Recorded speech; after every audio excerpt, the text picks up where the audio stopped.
In this presentation, we will discuss sponsor responsibilities in the SFSP. Sponsor responsibilities include, but are not limited to, providing nutritious, reimbursable meals to eligible children, managing the program in accordance with federal and state regulations. Sponsors are also responsible for operating a nonprofit food service program. Please be reminded of the following federal regulations. They can be found under 7 CFR Part 225 or 2 CFR Part 200. We have also linked the Louisiana Sanitary Code below. Operating sites in compliance with the Louisiana Sanitary Code. Sponsors must hold for each SFSP site a current and valid permit to operate from the Louisiana Department of Health in place prior to the start of operations. This cannot be implemented after you've already started operations. Maintaining and providing adequate program documentation upon request. This includes 3 years plus the current year. Indication of where these documents will be maintained is reported annually by all SFSP sponsors in their online application. Failure to comply with any of these responsibilities can result in loss of program benefits and participation. Meals served must meet USDA requirements. Reimbursable meals must meet the SFSP meal patterns, or SFAs can elect to use the NSLP SPP meal pattern. They must meet state and local health standards. They must be served to eligible children. They may not exceed 2% of the total reimbursable first meals when served and claimed as second meals, which we will discuss more on the next slide. They must be served in according to federal and state regulations and requirements, and they must be supported by accurate meal service records. You can refer to the Nutrition Guidance for Sponsors USDA Program Guidance for more detailed information at the web link below. Here is more information on second meals. Complete second meals may be eligible for reimbursement in the SFSP. In this example, we have ABC Elementary School with all of their lunch meal service details for May of 2019. In their CMP application, they have an approved 250 meals for their ADP. We can see that the total meals served in May, the total first meals served in May were 2,000. If we take 2,000 meals and multiply that by 2%, we can see that this site would be eligible for 40 second meals served over the month. Sponsors should never overproduce meals with the intent to serve second meals. However, when leftovers are available and not able to be stored for later use, they may be served as second meals. In this example, we can see that ABC Elementary served 15 second meals in the month of May. For any second meal to be reimbursable, all meal components for that meal must still be present and offered to the child, regardless of if you are participating in offer versus serve or not. The child can then make the determination as to whether they wish to decline one or more of the offerings if you are utilizing offer versus serve as reflected in your CMP application. LDOE and USDA staff will disallow reimbursement for meals served if they do not meet the established criteria previously discussed. All SFSP sponsoring organizations must attest annually as part of the SFSP online application that they will follow all applicable federal and state regulations. This is a screenshot from the CMP sponsor application. Once the sponsor user agrees to the attestation statement, it becomes a permanent portion of the SFSP sponsor level online application. Note that the Louisiana Department of Education, DNS, only grants 2 individuals with the authority to agree to these statements. Those are the head of the organization and the authorized representative. Operating a nonprofit food service. Per the Administrative Guide for SFSP, a sponsor is operating a nonprofit food service If the food service operations are principally for the benefit of participating children, and all of the program reimbursement funds are used solely for the operation or improvement of such food service. This does not mean that the program must break even or operate at a loss, but that all income must be used for the sole purpose of operating a nonprofit food service. Later in this training, we will review allowable versus unallowable costs to the program.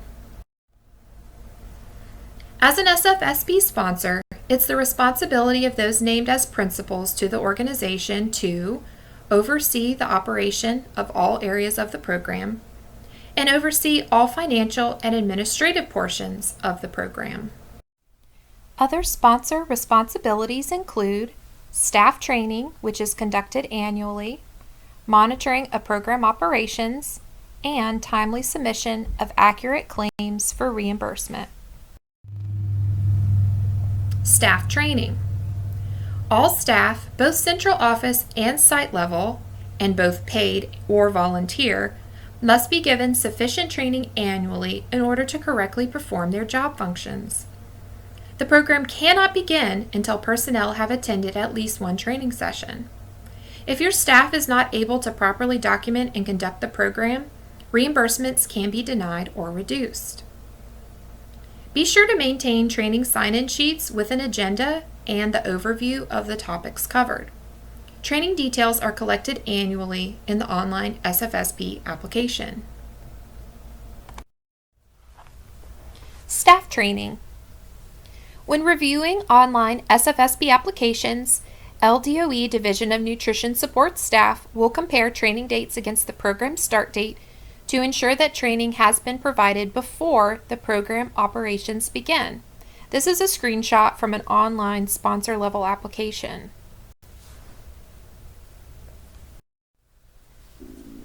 Monitoring of program operations. As the key link between the sponsor and the site personnel, monitors must make sure that the sites operate in accordance with program guidance and requirements. As the sponsor's representative, the monitors must develop and maintain open communication and cooperative relationships with site supervisors and staff. Monitors will also work with the site staff to correct any problems and provide additional training as necessary. Program monitors are administrative staff with additional responsibilities. To meet program monitoring requirements, USDA recommends that no less than one monitor for every 15 to 20 sites in urban areas. However, the number of monitors necessary for rural sites may increase depending on the geographic area that's needed to be covered. Here are some administrative staff training requirements. Administrative staff generally includes office staff, such as assistants, clerks, bookkeepers, and secretaries, area supervisors, and most importantly, monitors. You need to provide a general explanation of the program, emphasizing the purpose of the program, site eligibility, record-keeping requirements, organized site activity, meal requirements, non-discrimination compliance, and outreach. 2. You will need to describe how the program will operate within the framework outlined in USDA's Administrative Guidance Book. How will the meals be provided? Will they be delivered or cooked on site? The delivery schedule, if applicable, and what records are kept and what forms are used. 3. Outline the specific duties of monitors, including conducting site visits and reviews, sites for which they are responsible, their monitoring schedule, the reporting procedure, the follow-up procedure, as well as office procedures. You can see attachment 15 in the USDA SFSP Administrative Guidance for Sponsors booklet. Program Monitor Staff Training. In addition to the general training requirements for administrative staff, training should outline the specific duties of monitors. Sites for which they will be responsible, conducting site visits or reviews, their monitoring schedules, reporting and record-keeping procedures, follow-up procedures, office procedures, local sanitation and health laws, civil rights, reporting of racial or ethnic data, and considerations for personal safety if necessary. You can see Attachment 16 in the SFSP Admin Guidance Booklet. Monitors are responsible for making sure that sites maintain adequate records and that the program is operating in accordance with the requirements. They're also responsible for conducting supplemental site trainings as necessary. Monitors are also responsible for conducting pre-operational visits as well as first week visits. These forms are covered in more detail in the Documenting Your SFSP presentation. Monitors are also responsible for reviewing food service operations of all assigned sites within the first 4 weeks of operation to thoroughly examine and assess meal service. This is done via the site review form. See Memo SFS 20-47 titled SFSP Forms Book for Prototypes. Monitors are also responsible for reconciling any discrepancies in the meal counts and records with the site supervisor, suggesting corrective action to the site supervisor for problem areas, revisiting sites for follow-up as necessary to ensure corrective action has occurred, preparing reports of site visits and reviews, and ensuring that copies of the reports are included in the final file for each site, informing the sponsor about problems found at a site and ensuring that corrective action is completed, documented, and maintained or followed going forward. Monitors are usually also the staff members responsible for completing the racial and ethnic data form that must be completed annually for each SFSP site during its operation of the program. Recap of the monitoring visits and reviews. First, we have the pre-operational visits, which is a one-page document completed before operation begins. This is also completed for new sites and for those that experienced operational problems the previous year before the site may begin operations. Next, we have the site visits or the first week of operation form. This is a one-page document. This is completed in the first week of operation for all sites. Please note that monitoring visit flexibilities granted in prior years are no longer available to sponsors. Therefore, the first week visit must now be done for all operating sites unless the sponsor waiver exists. If you have any questions about waivers, please contact the state agency. Site reviews, the first 4-week of operation visit. This is a 3-page document. All sites must be reviewed at least once during the first 4 weeks of program operations. If a site operates less than 4 weeks, even if it's only for 1 week or less, a review still must be completed. Observance of delivery or preparation of meals, service of meals, children eating the meals, cleanup after the meals, and completion of the meal count paperwork is part of this process. As a monitor, you must document everything on the site visit or review form, including technical assistance and training you provide. Follow-up visits. Sponsors must conduct follow-up visits for any serious deficiencies that were identified during a site visit, either a pre-op or first week visit, or a site review, which is done in the first 4 weeks of operation, to ensure that permanent corrective action has been implemented. The monitor's signature is required on each of the monitoring forms. Additionally, the site supervisor's signature is required on the first week and the first 4-week forms.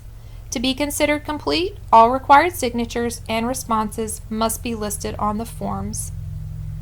Please be sure that only those individuals approved as monitors on the online sponsor application are performing these visits or reviews.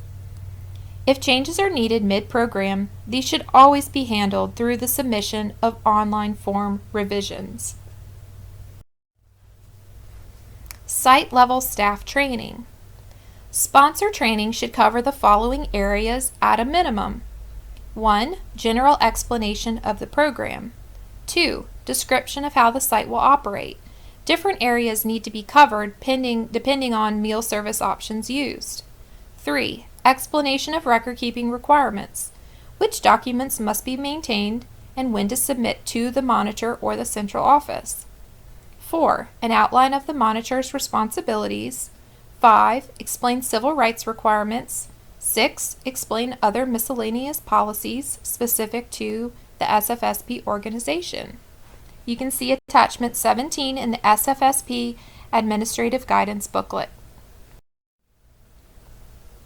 Please be reminded that sponsors are responsible for the following: providing reimbursable meals, managing the program in accordance with all applicable federal and state regulations, operating a nonprofit food service, the operation of all areas of the program, the final financial and administrative portions of the program, training of all SFSP staff, monitoring of sites in accordance with the latest guidance, timely and accurate submission of claims for reimbursement.